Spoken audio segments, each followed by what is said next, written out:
Bonjour et bienvenue dans cette nouvelle vidéo. Alors aujourd'hui c'est une vidéo qui vaut de l'or parce que je vais vous expliquer comment gagner vraiment en bourse et comment vous pouvez faire 10 fois plus que Monsieur Tout-le-Monde.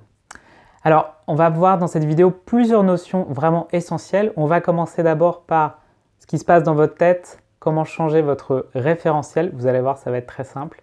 Je vais vous expliquer aussi avec des chiffres quelle a été la performance réelle de la bourse sur longue période, depuis 60 ans, 70 ans, 50 ans, etc. Je vous montrerai également comment la bourse vous aurait permis de doubler par 2 votre capital tous les 7 ans. Et qu'est-ce que ça veut dire d'utiliser la fonction exponentielle pour développer votre capital. Et on va également voir dans cette vidéo l'erreur, on va dire plutôt le facteur qui est souvent oublié ou pas regardé par les investisseurs et qui peut diviser par 2 votre capital d'arrivée. Pareil, je vais vous montrer ça avec des chiffres, ce sera très factuel. Je vous dirai également la différence, comment est-ce que vous pouvez devenir 10 fois plus riche que Monsieur Tout-le-Monde en changeant votre manière d'investir. On va voir que ça se jouera à la fois sur l'aspect psychologique, mais aussi sur l'aspect optimisation. Et puis je vous donnerai à la fin de cette vidéo 3 solutions concrètes que vous pouvez appliquer tout de suite pour mettre en place votre solution d'investissement.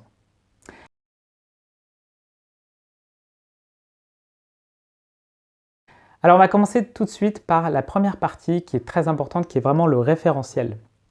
Parce que souvent, moi j'entends des investisseurs qui me disent que voilà, en bourse, ils ne pensent pas que ça puisse faire des grandes performances ou que finalement tout ça c'est très aléatoire. Et ce qui va être très important, ça va être de changer votre référentiel. Je vais raconter une petite histoire, une petite anecdote. Moi, dimanche dernier, qui n'a rien à voir avec la bourse, dimanche dernier, je suis parti faire une balade en vélo en famille. Et en partant sur cette balade, c'était une balade où on sortait de Bordeaux. On allait un peu dans la campagne. Et sur le trajet, on devait aller déjeuner, pique-niquer à un étang. Ça faisait à peu près 30 km de distance. Donc c'était, moi, on partait avec mes enfants qui sont âgés de 5, 7, 8 et 11 ans. Donc voilà, quand même assez, encore assez petit. Et donc on s'était dit, on prévoit tout, le pique-nique, la gourde, le goûter, etc. On est parti pour la journée. Et donc on commence à partir et on arrive au point de pique-nique. En fait, je regarde le montre, il était que 11h30. En fait, on avait roulé beaucoup plus vite que ce qu'on avait pensé et surtout, les enfants n'avaient pas demandé à se faire de pause. Donc on avait continué. Et résultat des courses, on s'est retrouvé à continuer jusqu'à un peu plus loin, jusqu'à une petite ville qui s'appelle Lignan de Bordeaux, qui est très jolie. D'ailleurs, c'est un parcours qui est magnifique. On longe la Garonne et après on va dans la campagne. Enfin, c'est vraiment super. Et donc, on s'est retrouvé à aller beaucoup plus loin. Et au final, à la fin de la journée, on avait fait 40 km et on est rentré en début d'après-midi à la maison alors qu'on avait prévu de passer le goûter dehors. Et donc moi, ça m'a en fait changé mon référentiel. Je ne pensais pas du tout que c'était possible. Et maintenant, j'envisage les choses autrement. Et je me dis qu'on va être capable de faire des balades bientôt, en fait, plutôt de 50, voire 60 km. Et que voilà, c'est vraiment quelque chose qui leur a plu.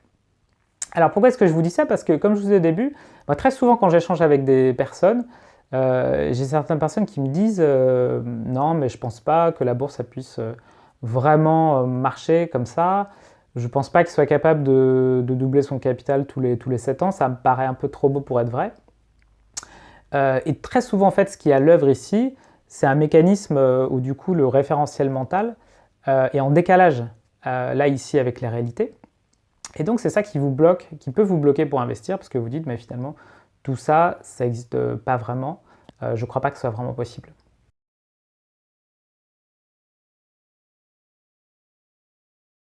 Alors, pour vous aider à passer ce cap, je vous montre les chiffres de la performance de la bourse américaine depuis sur très longue période.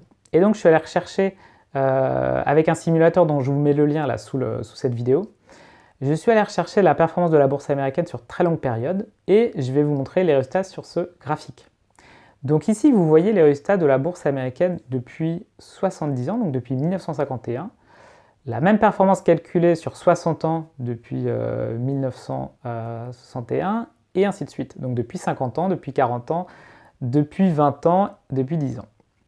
Donc ce que vous voyez sur ce graphique, c'est que deux choses, c'est que finalement, sur très longue période, vous voyez que finalement la performance de la bourse, bien qu'il y ait beaucoup de volatilité, elle est à peu près de 10% par an. Elle est entre 10 et 11% par an. Par contre, quand on réduit la période de temps, c'est là où on voit plus d'écart. Et on voit qu'effectivement, depuis 20 ans, donc depuis 2001, elle a été d'à peu près 7% par an. Et par contre, elle s'est un peu rattrapée depuis 10 ans, parce que là, elle est au-dessus de 13% par an. Donc tout ça, ça se lisse en fait dans le temps. Et ça, c'est un fait. Voilà, vous pouvez aller vérifier les chiffres.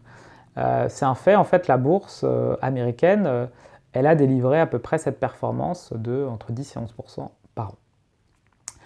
Alors vous allez me dire, mais qu'est-ce que ça veut dire pour moi? Et je ne sais pas si vous êtes très à l'aise avec les pourcentages, mais 10% par an, voilà, c'est un peu difficile de se projeter pour se dire quelle va être mon épargne dans 15 ans si j'investis à 10% par an.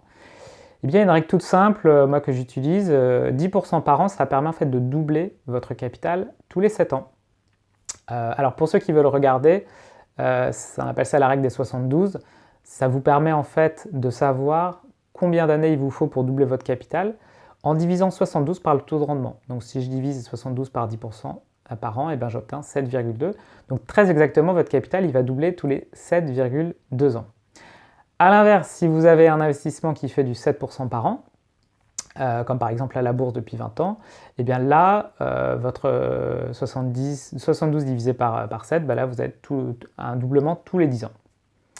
Alors qu'est-ce que ça veut dire concrètement? Ça veut dire que si vous investissez 30 000 euros, et imaginons que la bourse continue à faire du 10% par an pendant les 40 prochaines années, ça veut dire qu'au bout de 7 ans, vous aurez doublé vos 30 000 euros, donc vous aurez 60 000 euros. Au bout de 7 ans, vous allez redoubler. Mais donc vous redoublez votre capital au bout de 7 ans qui était de 60 000 euros. Donc vous passez à 120 000 euros. Et au bout de 7 ans, encore rebelote, les 120 000 deviennent 240 000. Les 240 000 vont devenir 480 000. Et au bout de 35 ans, les 480 000 que vous aviez sur la 35e année, vous allez arriver à 480 x 2, donc 960 000 euros. Donc c'est énorme et vous voyez bien que en fait aussi, la grande partie des gains en fait va se faire sur la fin en fait de la période parce que c'est là que votre capital est le plus important. Donc comme tout ceci est proportionnel et exponentiel, le montant de ce que vous allez gagner sur les 7 dernières années va être équivalent à ce que vous avez gagné sur toutes les autres périodes additionnées. Et si on se projette un peu plus sur 40 ans par exemple, vos 30 000 euros, c'est redevenu 1 350 000 euros. Alors, est-ce que pour autant, vous devez arrêter cette vidéo, courir chez votre banquier ou chez le premier broker venu pour ouvrir un compte en bourse? Non, surtout pas. Je vous dis ça parce que je suis toujours gêné, un peu déçu. Il y a des personnes qui me disent « Oui, mais j'ai lu ton blog, j'ai vu qu'il fallait investir en bourse. » Du coup, j'ai ouvert et là, ils me disent « Une assurance vie chez un grand acteur de la place. » Et je sais qu'en fait, ils ne vont pas faire cette performance.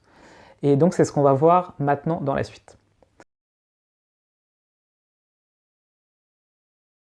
Alors, pour bien comprendre ce qui va se passer, dans les faits, en fait, il va falloir imaginer que vous, quand vous allez investir, par exemple, dans une assurance vie avec, on va dire, des fonds proposés par une grande banque, un grand assureur, cette banque, pour vivre, cet assureur, cet intermédiaire, il va vous prélever des frais.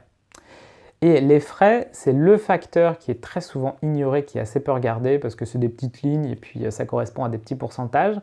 Et ça peut diviser votre capital d'arrivée par 2.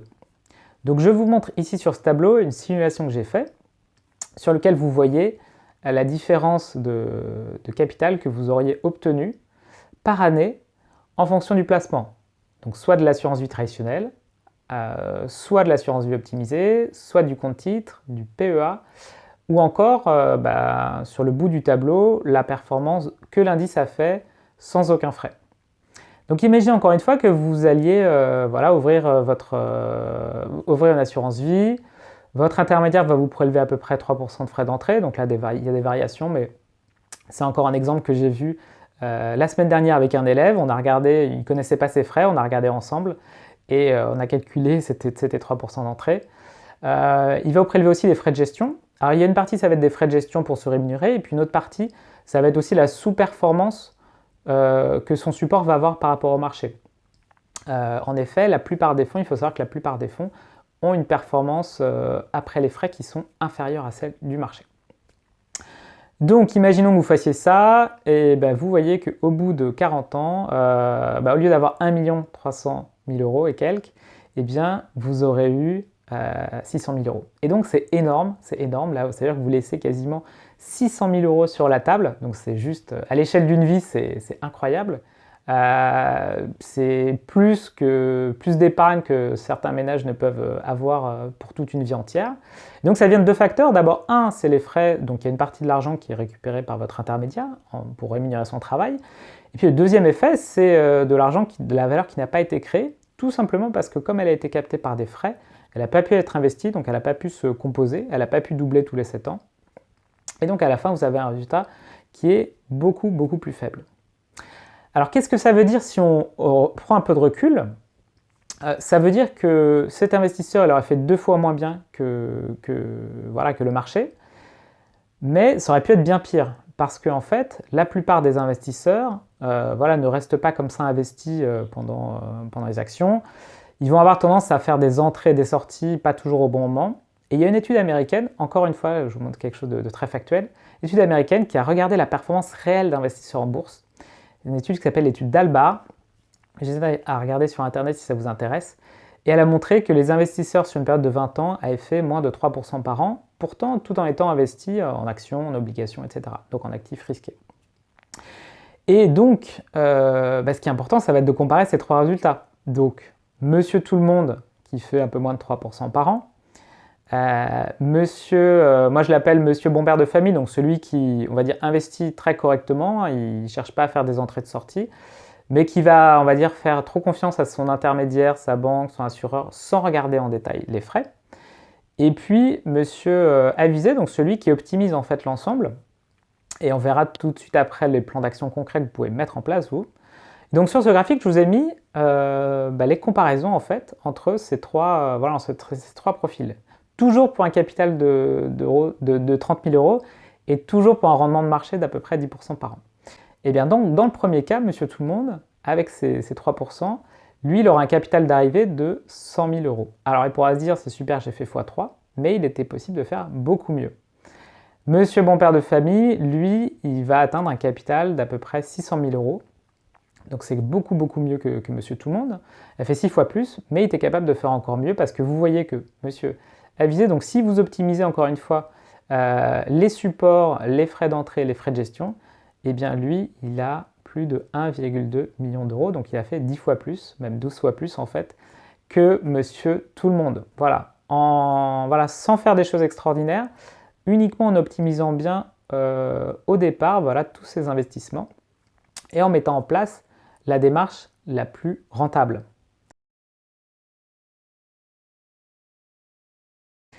Alors, on va voir maintenant le plan d'action concret que vous pouvez utiliser. Et je vais vous donner 3 méthodes simples. Alors, la première méthode, je vous mets le lien sous cette vidéo. J'ai un article dans lequel je vous explique exactement les étapes à respecter. Donc, ce que vous pouvez acheter comme produit, le type de compte que vous pouvez ouvrir. Donc ça, vous pouvez l'appliquer. C'est un article qui est maintenant à déjà plusieurs années, que je partage régulièrement et qui a fait ses preuves. Je vous donne également, si vous préférez aller plus dans le détail, le lien pour obtenir 4 vidéos gratuites dans lesquelles je vous explique pas à pas la démarche pour investir en bourse qui est celle que moi j'applique. Donc ça, c'est la première façon de faire, vraiment pour vous intégrer de la connaissance. Deuxième façon de faire, si vous n'avez pas le temps ou si, moi j'ai beaucoup de gens qui me disent j'ai pas envie de m'en occuper, ça m'intéresse pas, ce que je peux complètement comprendre. Je vous donne le lien vers un article où je vous explique comment fonctionne l'assurance vie Nalo, qui est moi un service que je recommande énormément parce qu'il est extrêmement bien fait, il vous prend complètement en main avec une vraie performance parce qu'il est investi derrière sur des ETF donc, qui répliquent exactement la performance du marché et avec des frais de gestion réduits. Donc, vous pouvez aller regarder cette solution et en moins de 15 minutes, vous pouvez ouvrir votre compte et commencer à investir.